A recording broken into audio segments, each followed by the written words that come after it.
contrast. Speed turns me on.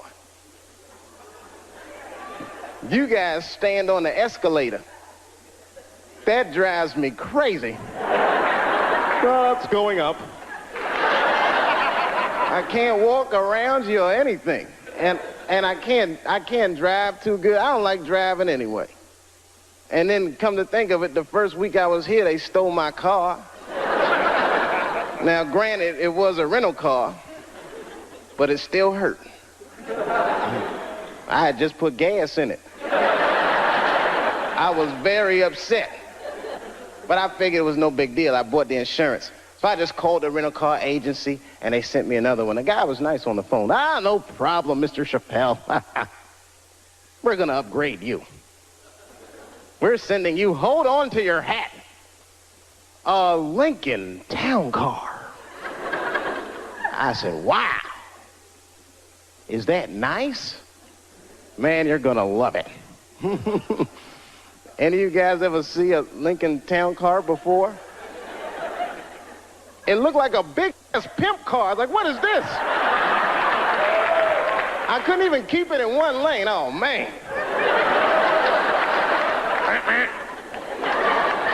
I felt like a pimp in that car. I did, man. I drove it down Sunset Boulevard. All the whores snapped to attention.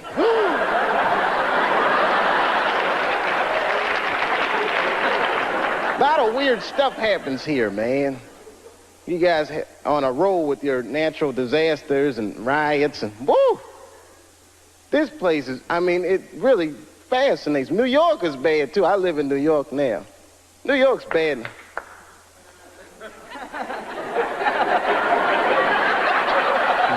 It's a lonely feeling, isn't it?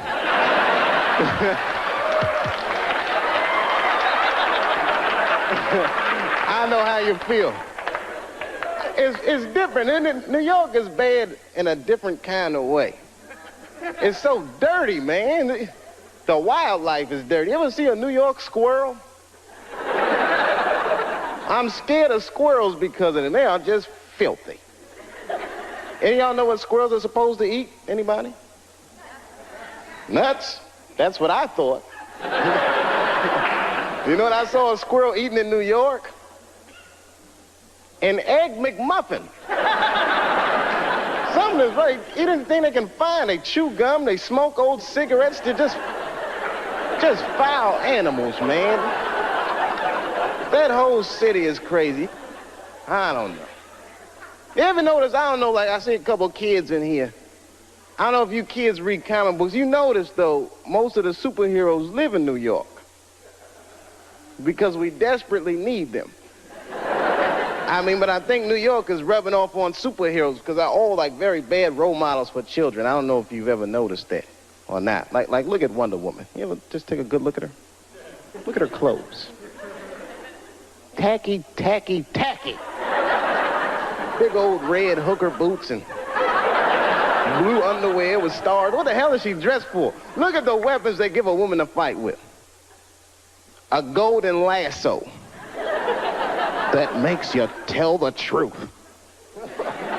What is she gonna do with that? Just catch a bad guy. Gotcha! I wasn't gonna say anything earlier, but this lasso just squeezed the truth right out of me. Terrible thing.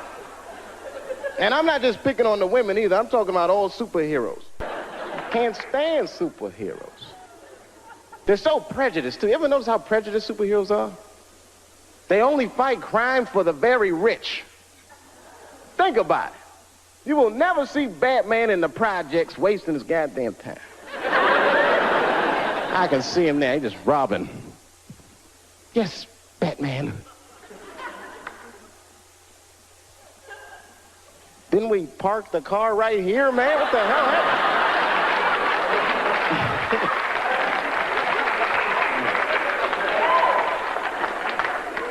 Something about New York. New York diversified me, though. I learned a lot about culture there. I'm a big culture buff. I don't know. I don't want to point anybody. Anyone here in the audience Jewish? Shalom. little something I picked up. Actually, I mean, I like everybody, but I'm gonna have to be honest. Jewish people are my favorite white people. You guys are the only ones that can grow an afro if you really wanted to. I am so impressed by that.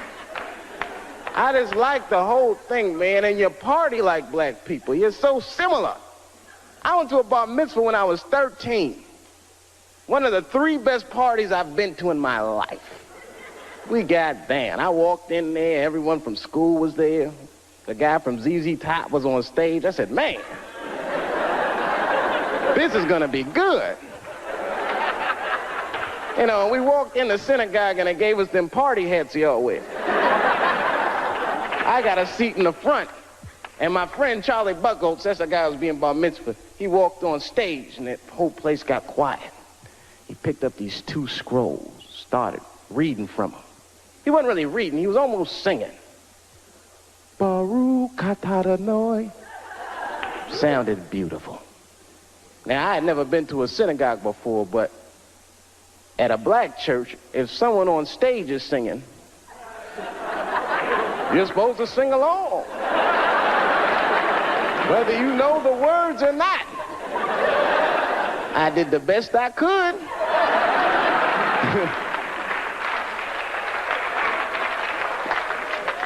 Then things really picked up. We all left the synagogue and went to this after party at the Hyatt. This is the fun part. There was all kinds of food, man, bagels and filthy fish. And we went in there. And I was wondering what kind of music they were gonna play. Now let me tell you something. I don't know who this Hava Nagila guy is, but his album is slamming. They put that music on, the whole place just lit up. Everyone was dancing. I was breaking plates. Hey! And someone shouted out, sponsor. That's Greeks. Oh, sorry about that. Wrong white people. But anyway, we were having a great time. I didn't even know it was a tradition. You're supposed to pick the person who's being bar mitzvah. You pick their mother up in a chair and dance around the party. I did not know that that was a tradition. I mean, I was just thinking, man, we are out of control tonight.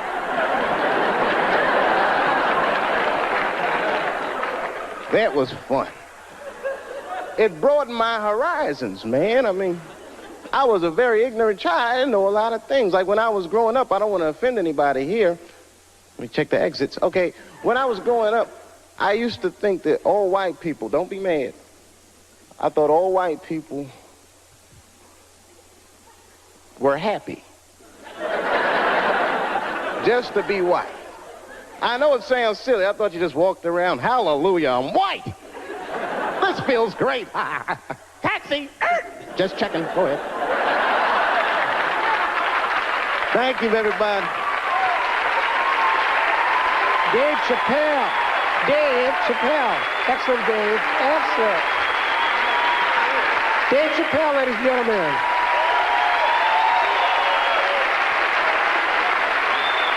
All these movements, not to get deep, all these movements probably started, not even the 60s. All this shit started in 1945. That's when America just fucking lost its mind. It was after that Second World War. Think about it.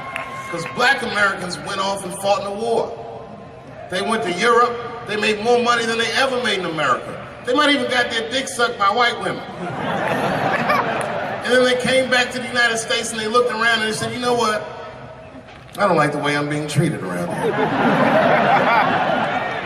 But it wasn't just black dudes. At the same time, all the women in America went into the workforce because all the men were gone. That's when you see that old poster in the 40s with that dyke, like, we can do it. That's where that's from. And these women made money, and then the dudes came back home and started telling these women what to do, and they were like, yo, I'm not feeling you, nigga. At the same time, the CIA started experimenting with a drug in San Francisco. Back then, nobody knew about it, called LSD.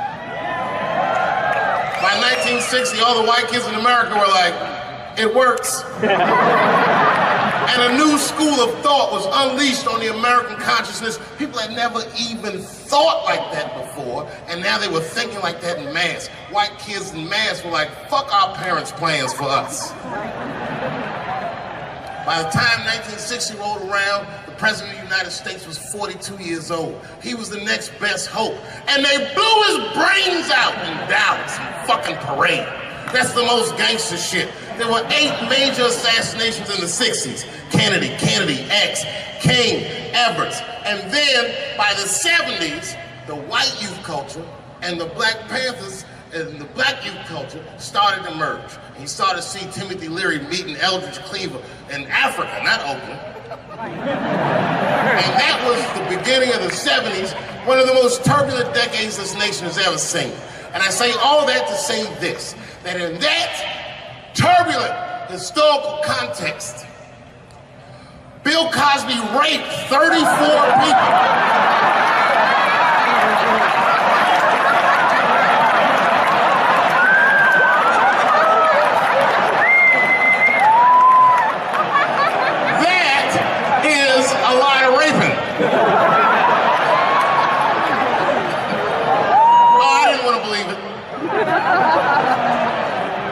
Every time I turned on the TV, I saw another old woman describing one of these antique rapes. These rapes were old school. They'd be like, and then Bill Cosby pulled my bloomers down. Bloomers? I saw him peering through me through a large cloud of vagina hair. Vagina hair? I've seen that in years.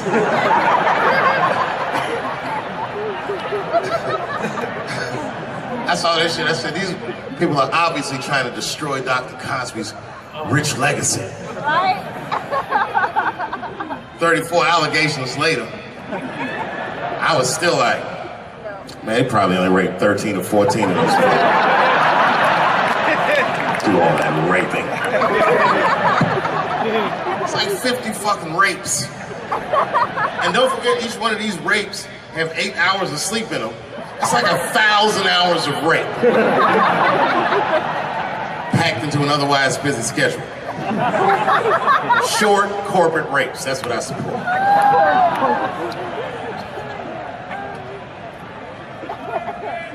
Why would they sleep? That's what I don't understand.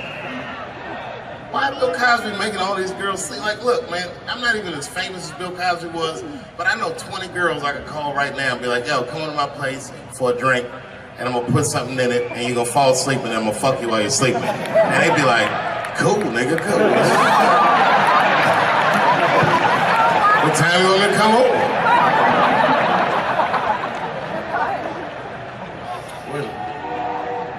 Is that a train? You hear that train? Trains do something to black people. Didn't you feel like running for that train? I've never been in a situation where I needed something about being black, nigga. You just, when you hear a train, we'll see like, I've got to go.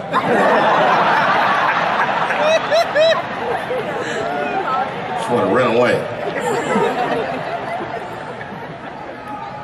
No, man, for real, it's not comfortable like it used to be. I don't know how transgender people beat black people in the discrimination Olympics. If the cops shot this many trannies, you'd be like, it's a goddamn conspiracy. Right.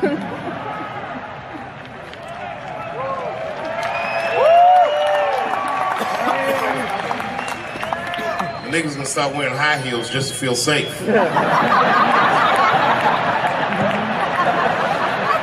Problem, officer? Was my bag and purse on match? Is there a problem?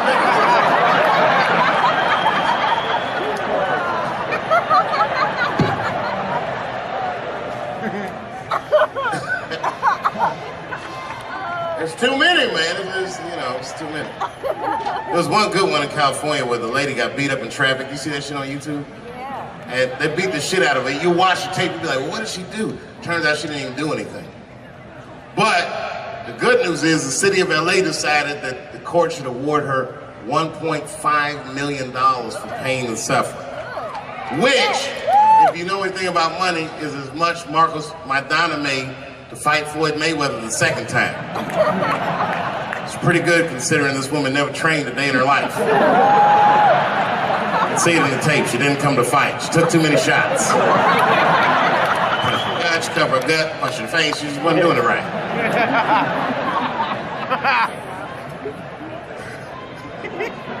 What?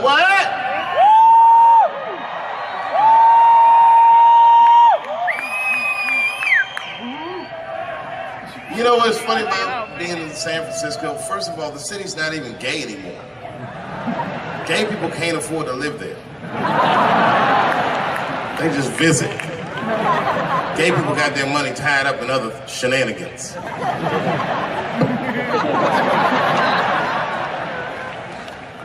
Where you from, bro? Where? Canada? Well, all right, you can get off the watch list.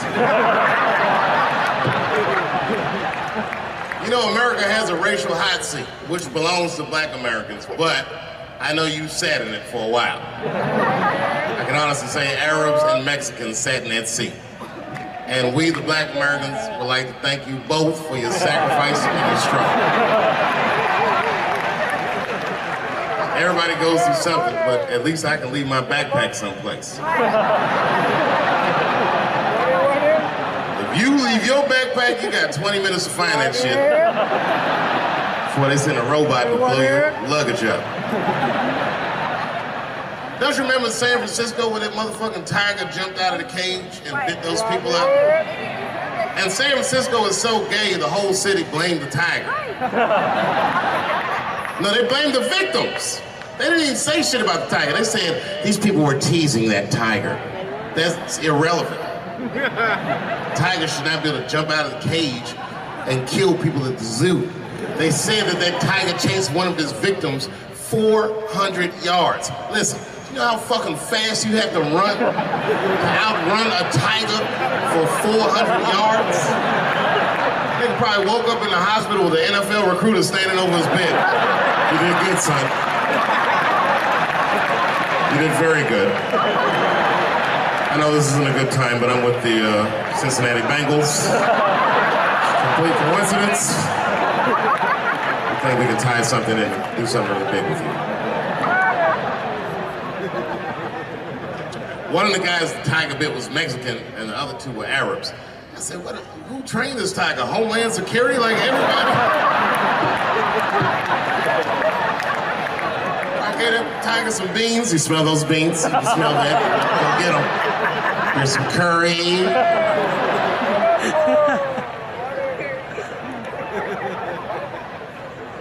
I see a lot of Indians in San Francisco. I always wanted to be in a Bollywood movie.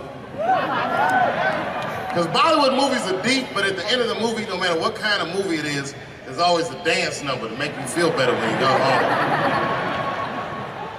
Even if it's Precious. At the end of the movie, Precious would just jump out of the coffin. I don't have AIDS.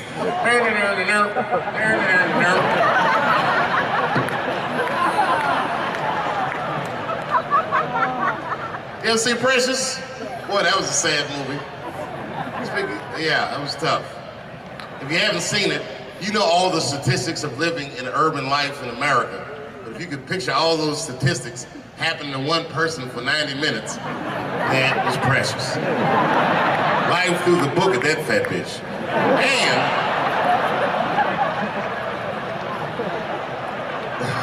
And the music haunted me. Because the music was like, you know, like, I don't know, break beats or something. If they had Eddie Vedder do the score for Precious, I'd have killed myself in the movie theater. They had some of that, like, Smashing Pumpkins. Precious was morbidly obese. She couldn't read good. She was a victim of incest, and the baby had Down syndrome. Still the first verse, nigga. You gotta see the movie.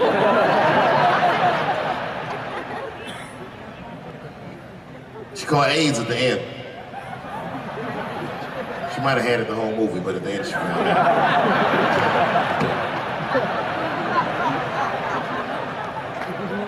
That's one way to lose weight, you know.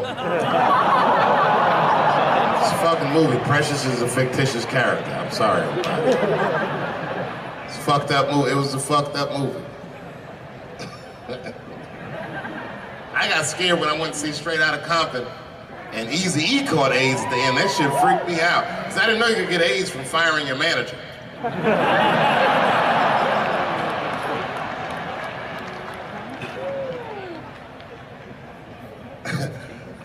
You didn't see Straight Outta Compton? Eazy-E caught AIDS in the last 10 minutes of the movie. He just started, you good, nigga? You all right? Yeah, I'm good. Who catches AIDS like that?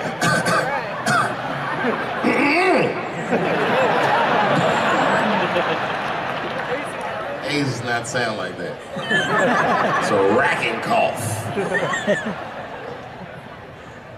And AIDS weird that a disease came out of nowhere in the 80s that doesn't kill anybody but niggas, fags, and junkies? What kind of disease hates everybody that old white people hate? I think the government hid that shit in disco balls.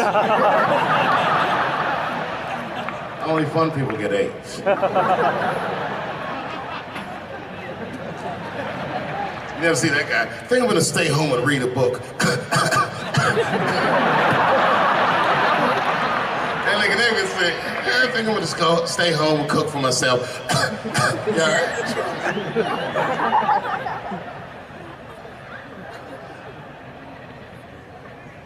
Remember when Donald Sterling made that tape?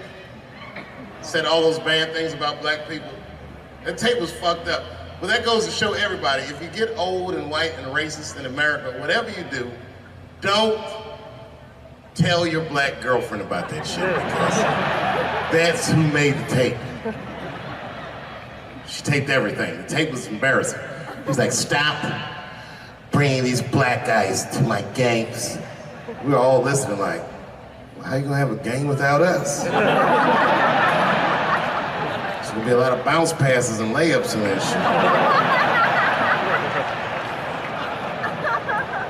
And then it turned out the black guy he was speaking of was none other than Magic Johnson, NBA legend and billionaire. Unfucking believable. Didn't even mention the fact that he had AIDS, which is the first thing I would say to my girlfriend. This guy must be very racist if AIDS is the footnote.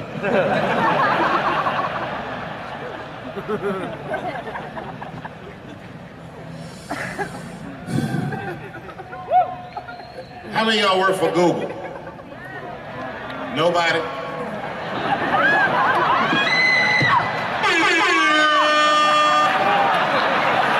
Thanks, Fuse. That air horn always pushes the joke through. You ever do something regular, but if you do it with the air horn, it sounds better. Like once I pulled my dick out at a New Year's Eve party. Real traumatic experience. I'd been drinking. It's really fucked up. I had to make all new friends. I did it on the 10 count. The motherfucker was like, 6, 5.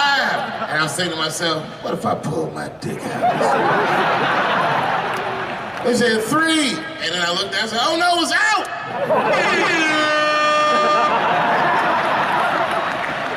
That air horn pushed me over the top. I pulled that shit out of the... I was like, oh!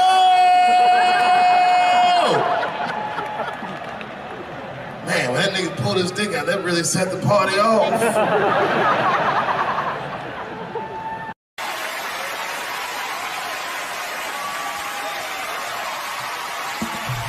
Ladies and gentlemen, Dave Chappelle.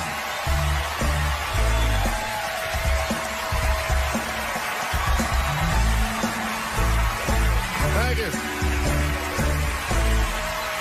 Oh boy, I'm very nervous. No pressure.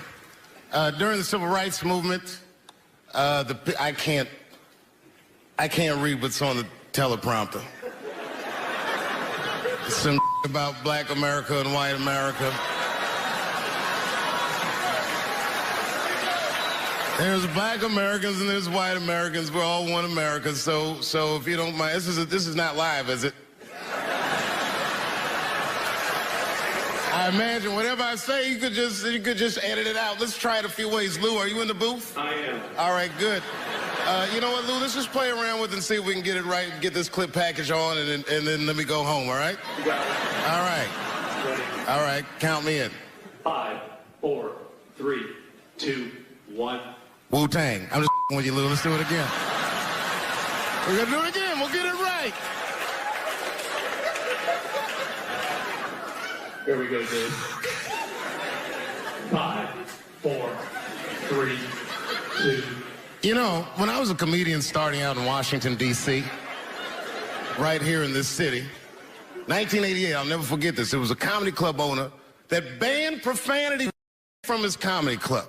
He said it offended his audience, and this was a cause of major concern for all the comedians in the circuit. And we all called a meeting, and we had the owners come, and it was the club owners, and it was the comedians. It was the classic labor dispute. The club owners laid out their case. There cannot be profanity in these clubs because that offends people. And there's a comedian who's still a good friend of mine to this day. He lives right here in Washington, D.C. He stood up and he said, he's black, I should tell you because it's important to the story. He says, I use profanity because I live a profane lifestyle. He says, I don't have an insect infestation in my house. I have roaches.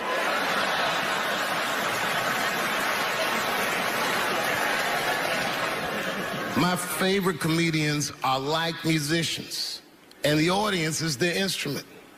And the music they make is your laughter. And that's the laughter that I scored my entire life to. So now, some of my favorite American comedic composers.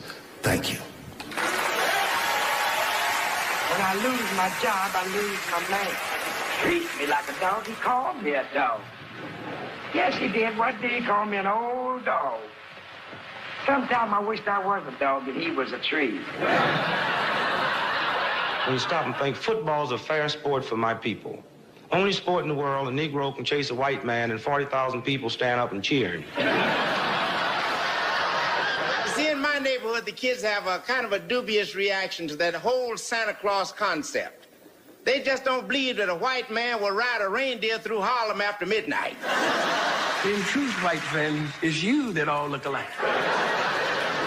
But look at the black people around you. We all different colors. Black walnut, burnt almond, chocolate mocha, pecan, vanilla, yellow, mellow, light, bright, and damn near white. We come from the first people on the earth. You know, the first people on the earth were black people.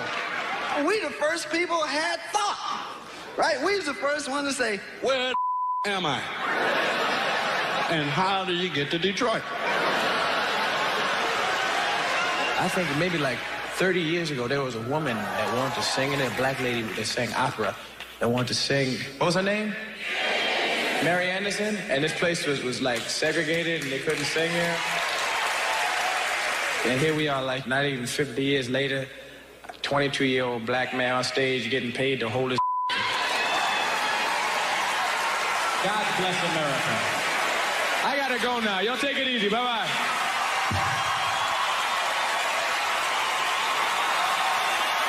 Janelle Monáe, Will Smith, Common, Gladys Knight, and John Legend when we continue. Yeah, man. Well, you ladies are right. To be honest with you, your lives look terrifying to me. They do, man. I know nothing about being a woman, but I know fear. Yo, I used to live in New York when I was 17, and I couldn't even pay my bills. You know what I did to make money? I used to do shows for drug dealers that wanted to clean their money up. One time I did a real good set, and these motherfuckers called me in the back room.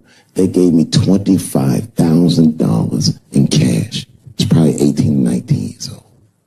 I'm scared. I thanked them profusely. I put that money in my backpack. I jumped on the subway and started heading towards Brooklyn at 1 o'clock in the morning. Never been that terrified in my life. Because I never in my life had something that somebody else would want. I thought to myself, Jesus Christ, if motherfuckers knew how much money I had in this backpack, they'd kill me for it. And then I thought, holy shit. What if I had a pussy on me all the time?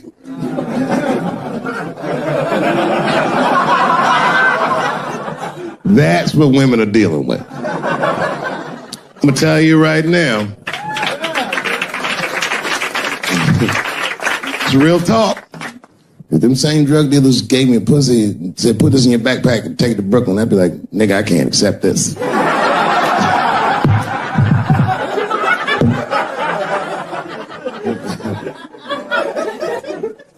I empathize, man, you know. Everybody gets mad because I say these jokes. But you understand that this is the best time to say them. More now than ever. And I know there's some comedians in the back. Motherfucker, you have a responsibility to speak recklessly. Otherwise... New York Times said that Louis C.K. jizzed on his own stomach. You know, I've busted a lot of nuts in my day. None of them were newsworthy. Shit was really gross, because they didn't just say it like I said it. They didn't just say jizz on the stomach. They said it in that fucking Pulitzer Prize winning style that the New York Times has. It was very descriptive, like, you know what I mean? Louis C.K.'s semen shot out like a volcano of misogyny, slowly drizzling down like lava, covering his freckled penis as it slowly dripped to a fiery crown of red hair. Jesus Christ, I'm trying to eat some huevos rancheros and these niggas is...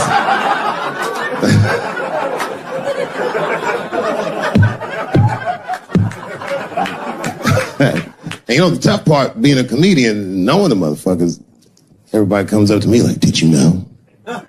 Did you know what Louis was doing? No, bitch, I did not know. The fuck you think we talk about at the comedy club? Hey, nigga, how was the weekend? Great, man. I was just jerking off in faces and coming on my own stomach, having a good time. You know how this business is. No, I didn't know. They act like we sit around like Grease. Tell me more, tell me more. Dixie put up a fight. Dun, dun, dun, dun, dun, dun, dun, dun, dun, dun. Sorry, I don't know the choreography, but you get the point. You get the point. She was intense.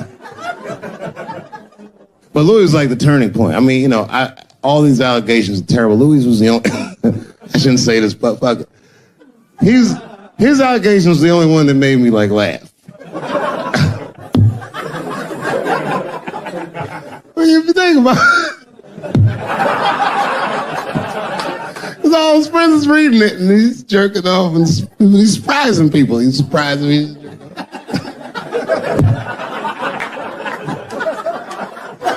I just picture all the comics in comedy just reading it like, what?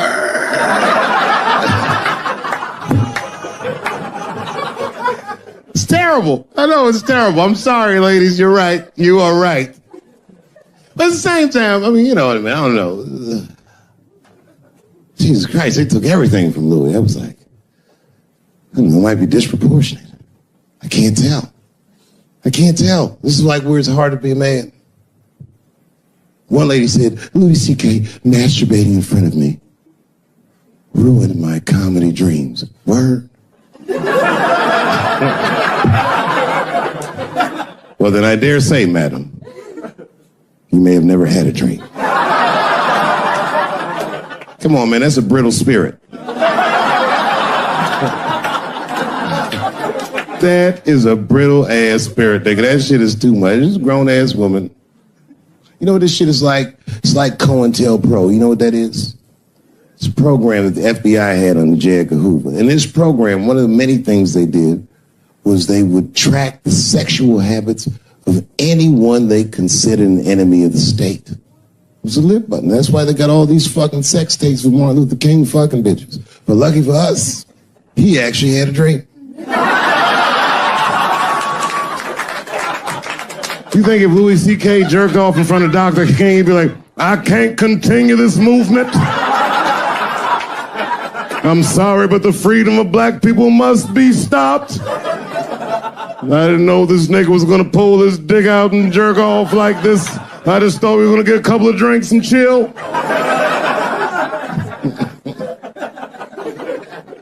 show business is just harder than that. Them women sounded like, I hate to say it, y'all, it sounded weak. I know it sounds fucked up, I'm not supposed to say that, but one of these ladies was like, Louis C.K. was masturbating while I was on the phone with him. Bitch, you don't know how to hang up a phone?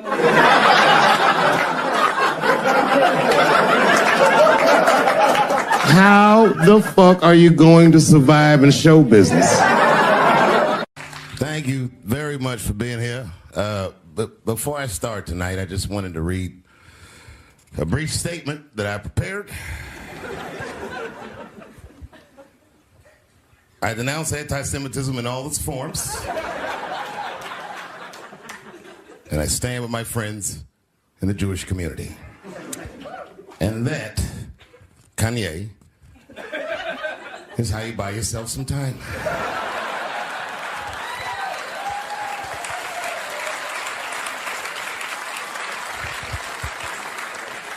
I gotta tell you guys, I've probably been doing this 35 years now. And early in my career, I learned that there are two words in the English language that you should never say together in sequence.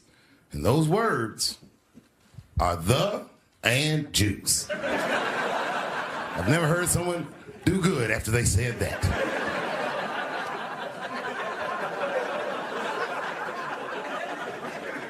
Kanye's gotten into some scrapes before. Normally when he's in trouble, I pull up immediately. But this time I was like, you know what? Let me see what's gonna happen first. Just want to see where this is all going. I can't even remember how it started.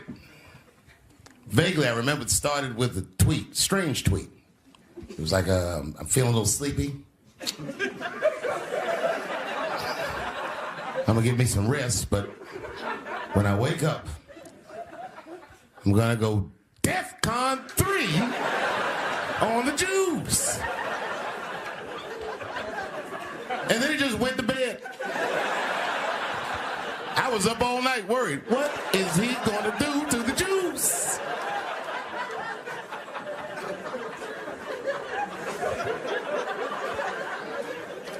I grew up around Jewish people. I have a lot of Jewish friends, so I'm not freaked out by your culture. I know a little bit about it just from hanging around. I'll be like, yo, let's go out at school tomorrow. They'll be like, we can't go out. It's Shanana tomorrow. I'll be like, where? What is Shanana? I had so many questions. Why do some of your people dress like Run DMC?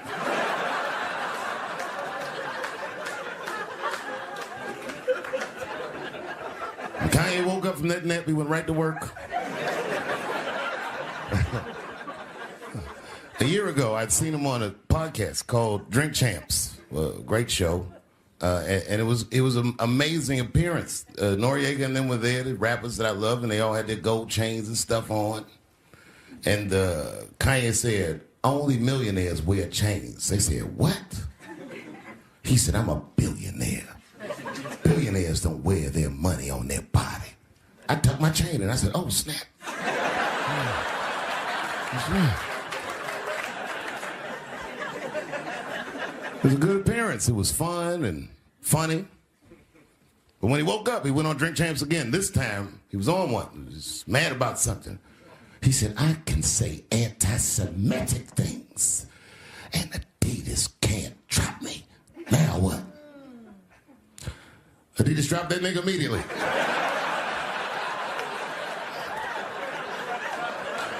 Ironically, Adidas was founded by Nazis.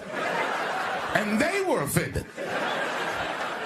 I guess the student had surpassed the teacher.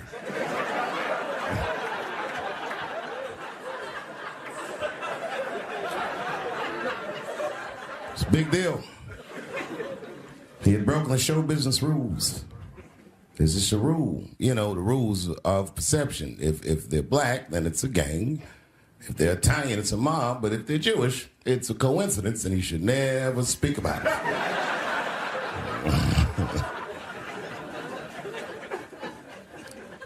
Kanye got in so much trouble, Kyrie got in trouble.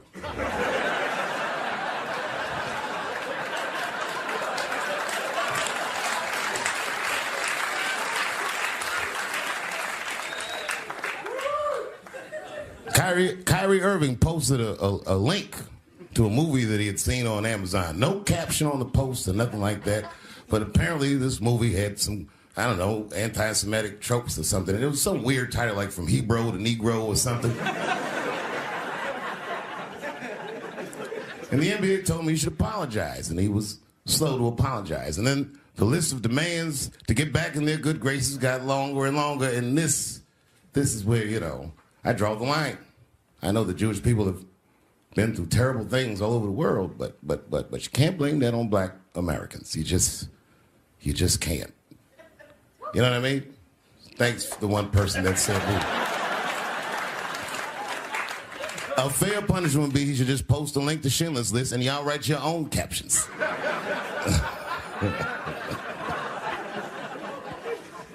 Kyrie Irving's black ass was nowhere near the Holocaust.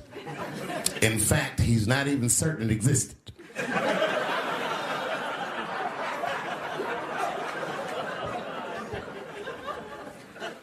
I saw one news pundit screaming about Kanye. She said, mental health is no excuse for that type of language. Yes, it is, bitch. You can kill somebody if you're mentally ill. Listen, okay, I don't think Kanye is crazy at all. I think he's possibly not well.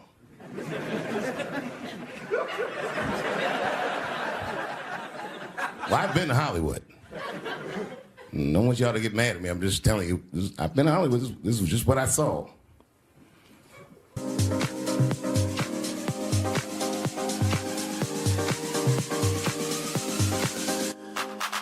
Whatever you do, don't fall for me. Don't put your trust in me. Don't even lie for me. I want you, honey. I don't get it. It's a lot of juice. Like a lot. But that didn't mean anything. You know what I mean? There's a lot of black people in Ferguson, Missouri. Doesn't mean we run the place.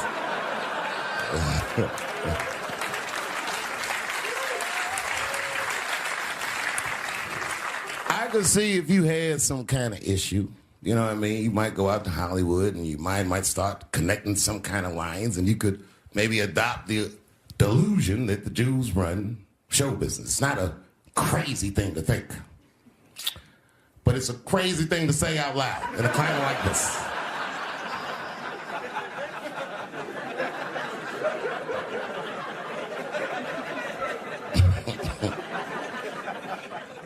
Now the midterms are over, and it's crazy climate. And I got to tell you, I feel like this midterm, like all of humanity depends on it. And it's an ominous sign. The most ominous sign of the midterms, I believe, would be Herschel Walker, who I don't want to speak badly of because he's black. But I have to admit, he's observably stupid.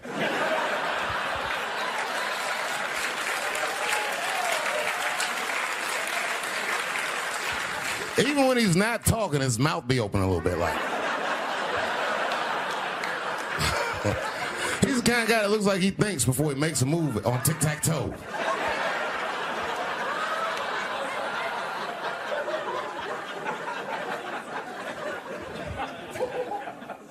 And I'm watching the news now, they're declaring the end of the Trump era. Now, okay, I can see how in New York you might believe this is the end of his era. I'm just being honest with you. I live in Ohio amongst the poor whites.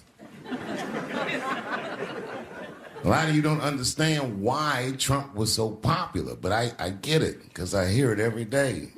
He's very loved. And the reason he's loved is because people in Ohio have never seen somebody like him. He's what I call an honest liar.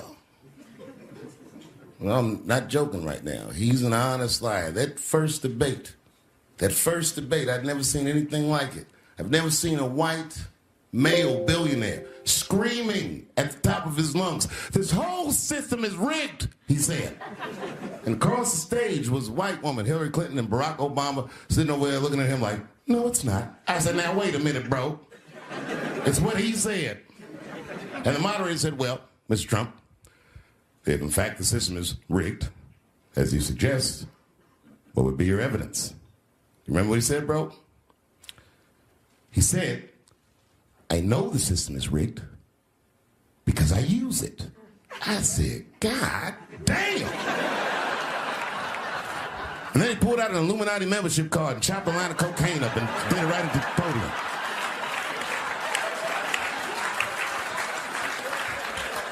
No one had ever heard someone say something that true. And then Hillary Clinton tried to punch him in the taxes. She said, this man doesn't pay his taxes. He shot right back. That makes me smart.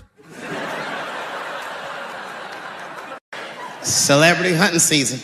Doesn't matter what I say, they're gonna get everybody eventually. Like, look, I don't think I did anything wrong, but we'll see.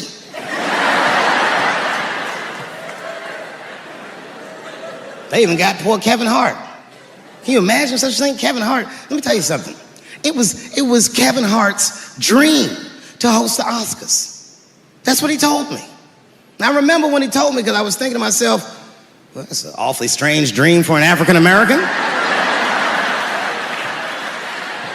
Kind of nigga dreams of hosting the Oscars. Kevin did, that's who. And he did it. Against all the odds, Kevin became the most famous comedian this world has ever seen, and he got the job that only one black man before him had had. He was gonna host the 80th Oscars. And I don't know what you know about Kevin, but I know Kevin Hart is damn near perfect. As close to perfect as anybody I've ever seen. In fact, Kevin is precisely 4 tweets shy of being perfect. 10 years ago, Kevin had made some very homophobic comments. And I'm not gonna repeat what he said, because this is Atlanta.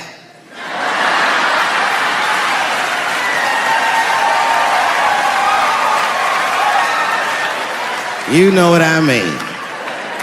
I'm sure there's a lot of gay men here tonight with their wives.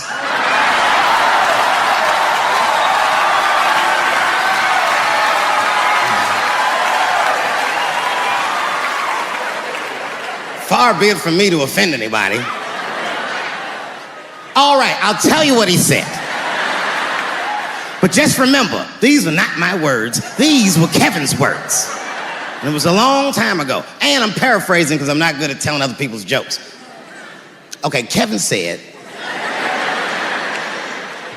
that if his little son was demonstrating or exhibiting homosexual behavior around the house, that he'd chastise him. He'd say, hey, that's gay. And then he said he would smash a dollhouse over that child's head.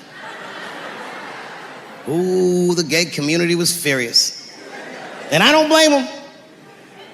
I got a lot of gay friends. And all of them, 100% of them, all have told me fucking horror stories about the shit they had to go through just to be themselves. Crazy, crazy stories. And in all those stories, I gotta say, not one of them has ever mentioned anything like their father smashing a fucking dollhouse over their head. Because clearly Kevin was joking. Think about it. You would have to buy this nigga a dollhouse to break it over his head in the first place. Does that sound right? Is anybody gonna do that? The gay community was upset, and then they put so much pressure on the Academy of Motion Pictures and Sciences that they went to Kevin and said, if you don't apologize to that community, then you cannot host these Oscars. And then Kevin said, fuck it, I quit.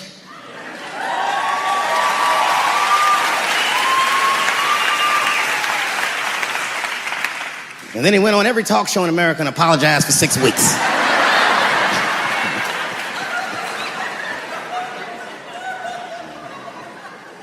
Kevin fucked up.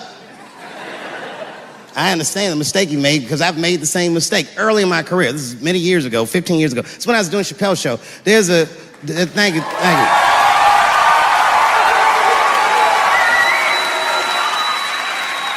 On network television, they have a department that's called Standards and Practices. This is the department that tells you what you can and cannot say on television. And if you're doing your job well, you should never hear from them. But if you're making a Chappelle show, you'll hear from these motherfuckers all the time. And remember, this is 15 years ago. I made a mistake. I didn't even know I had done anything wrong. I had written a sketch that had the word faggot in it.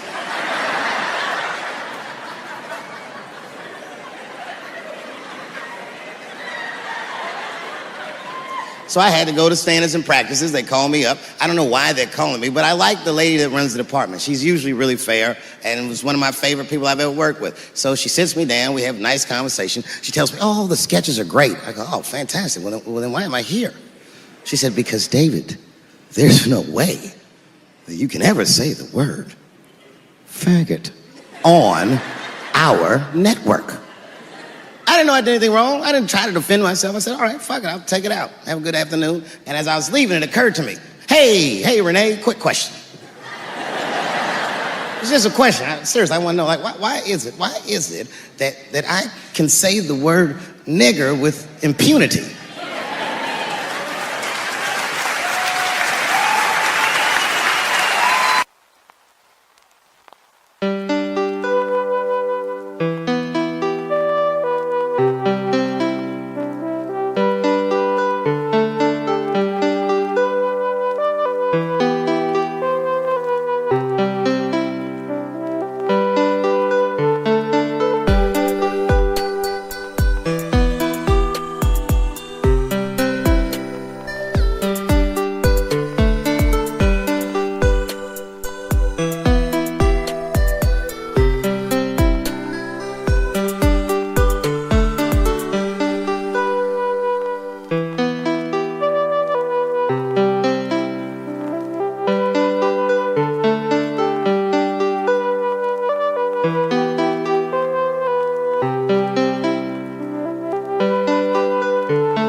My life. It's too much there to stress you out. This whole world is just drug-infested, hate-infested, drug-infested world. Hate drugs. I heard the worst drug story. You know what my friend told me? You know what he's dealing with? His landlord is hooked on crack. That's terrible. That's pressure. If your landlord's hooked on crack, that means you've got to have the rent. You come around all the time. I got the rent. It's not even due yet. It's the 10th. Come on, I need it. Let me just get $20 of it now, and then just give me the rest of the end of the month. Every couple hours. Hey, look, I'm gonna need some more of the rent. This building's falling apart. Things came up. Comes home early from a party. Landlord's in the crib going through his. What are you doing in my house? Ah! Where's the sink? I came to fix it. It's in the kitchen. I thought it was in the drawer.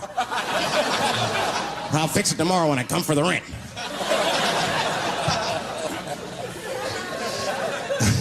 You know what I hate about drugs? I hate when like people my age and older get hooked on crack. I hate that. You're too old to be experimenting with the drugs at a certain point. You should be past that. You ain't doing it by a certain point. You just miss it. Drugs are really for old people anyway. You 75, you've earned the right. If I was 75, I'd do coke, heroin, everything. I wouldn't give a.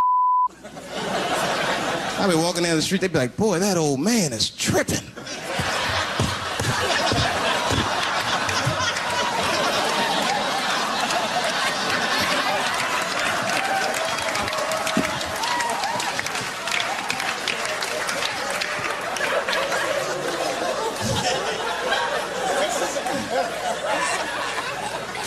everything. Maybe weed. If you're gonna do something, do a little weed. Smoke weed. Weed's not as bad as everything else. Weed is a background substance. You know what I mean? You can smoke some herb and still function. And you ain't crisp, but you'll function. Nothing higher than weed, though. I made that mistake one time. I was at a party, some guy gave me some. He said, "Here, man, take this. It's mushrooms." I took it, I forgot all about it, you know. Then a couple days later, I found that in my pocket. I'm thinking, why not? Because I'm thinking it's like weed, some background. I planned my whole day out like it was weed. I'll chew this up, then I'll go to the barber shop, get my hair cut, and then I'll see a movie.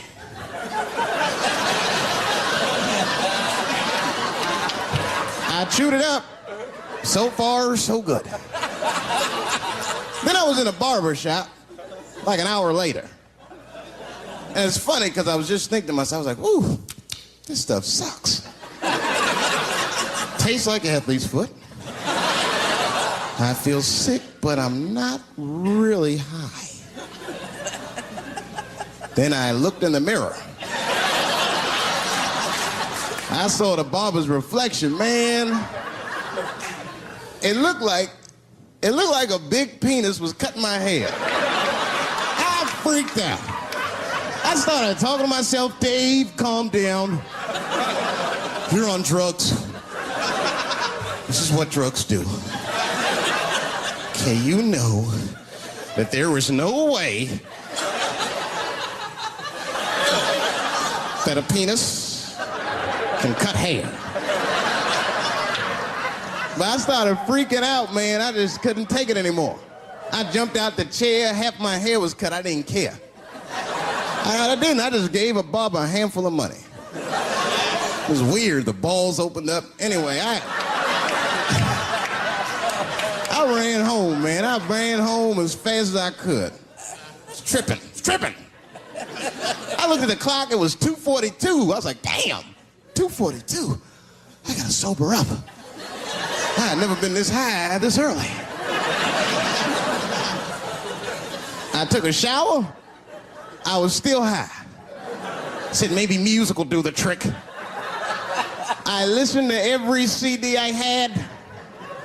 I was still high. Exercise, that's what I'll do. I ran around the block 4 times, still high. Took a nap, woke up, up. I looked at the clock, it was 2:43. I said, God damn. Who wrote this song?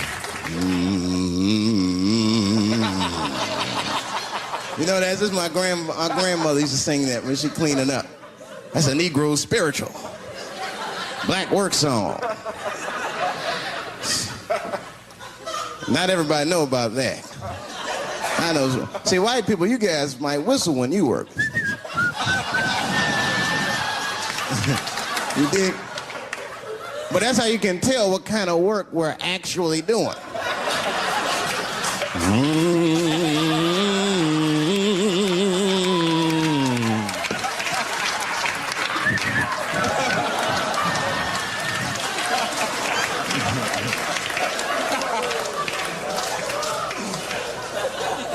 I study that kind of I do. Anything that has to do with race. I read a little here, see a little there. And I travel. That's always good.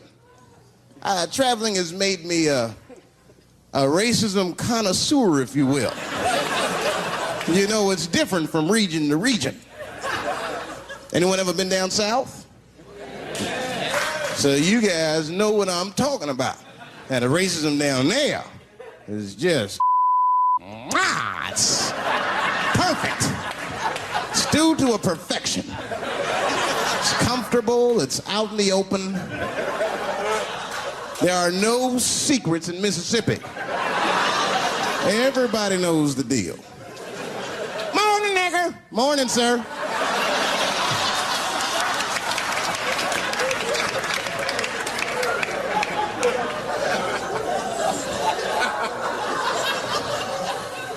Not up here. You hit the big cities, man, it's different. It's always a secret. And we should do like them. We should keep our shit out in the open, then a little. I mean, with limits. You don't want to say whatever comes to your mind. That might be a little much. White dude be walking down the street minding his business. And the brother walk up to him. Hello, you white oppressor, you slave master rapist of Africa. Why, hello, my big lip spear chucking friend. Touche, honky. So, Whitey, what did you do today, huh? Oppress a new land and make the people there Christians against their will?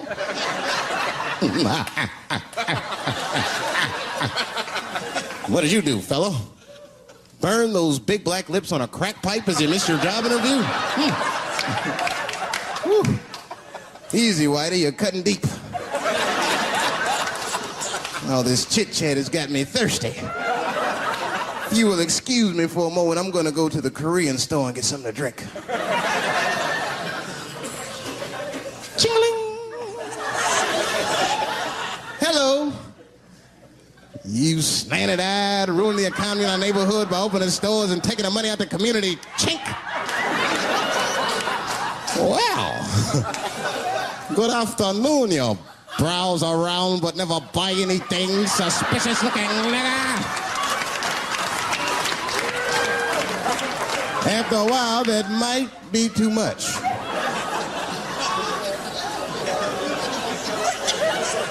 But you can't help it. If you're an American, you're a racist. We brought up from the beginning to think in generalizations. We never look at the individual. We rarely look at the individual. I'm a racist. I know I'm a racist. You know how I know? The other day, I caught myself being racist against myself. There's so much getting on, I got mixed up. Forgot whose team I was on.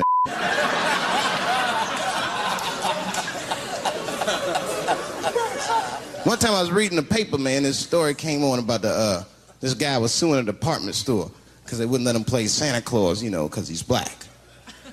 And I was actually, like, relieved when the department store beat him. That's bad. But I wasn't ready for that.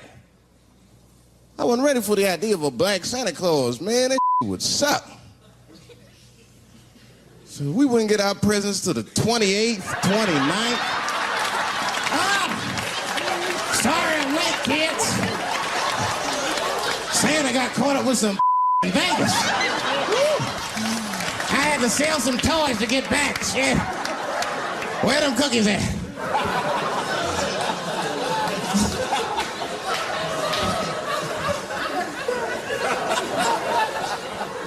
Y'all a great crowd, man. You are. I'm glad y'all came out, man.